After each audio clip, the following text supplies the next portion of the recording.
We need your advice on this, or your expert opinion on what you're hearing, because the pace of this is happening so rapidly, and every day it seems like there's another company that is talking about its phase 2 studies, its phase 3 studies, some good results that they've seen in a phase 1 perhaps, and honestly it's hard to kind of keep up with it all.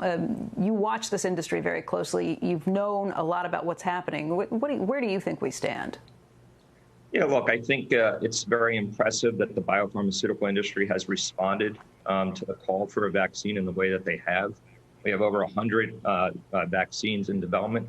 But I think we also have to be realistic. There's some very big challenges associated with developing vaccines. Normally, this takes 7-10 years, and we're trying to cut this down to a year or less. And so that poses a lot of risk. For example, recruitment into trials for vaccines is a big hurdle. Manufacturing scale-up is a big hurdle. Safety testing is a big hurdle. The good news is we're doing a lot of these things in parallel. But I also think that the market, and perhaps a lot of people, given the rhetoric that's been out there, believe that a vaccine is very close. I think we're looking at the best case scenario for a vaccine being widely available in 2021, likely first quarter, maybe second quarter. And so we have to plan around that. That doesn't surprise me. That's what I would have anticipated, first or second quarter. You think the market thinks it's going to happen fourth quarter this year? I do, and I think there's been some rhetoric around vaccines being available this year, and I think we may have a candidate finalized, but by the time we finish safety testing, scale up, and distribution, that can take a few months. I was trying to explain this to a friend who's a builder who said to me, well, why can't we just have a vaccine? I said, well, why can't we just have a 90-story building on this block? We need to go through, right?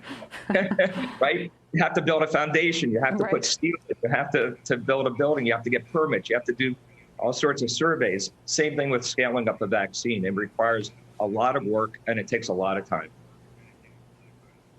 If that's the case, if we're looking optimistically at first or second quarter of next year before one's widely available, what does life look like in the meantime here in the United States? I think there are so many questions, particularly given some of the outbreaks and flare-ups that we're seeing in the South.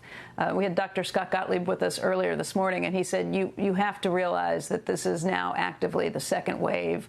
We are looking at a daily number of cases that's about to surpass the peak that we had seen back in March.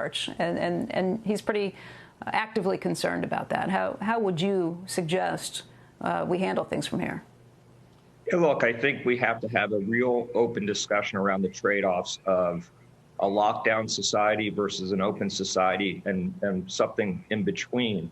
And I was listening to you and Andrew discuss this prior. And I think the reality is, look, there's a saying, right? The presence of disease kills people, but the absence of livelihood also kills people. And so we have to look at how we balance these two things. The virus is going to be around for a while. The vaccine is at best several months away. We're getting better at therapeutic treatments. We're being able to bend the curve in terms of death rate. And so I think we have to look at how do we appropriately open society? How do we allow people to get back to work in a safe way? We need to wear a mask. We need to socially distance. We have to wash our hands. And we need to make sure that the healthcare system isn't overwhelmed by cases. That being said, we can't just go back and close down society either. That has a profound impact on public health as well.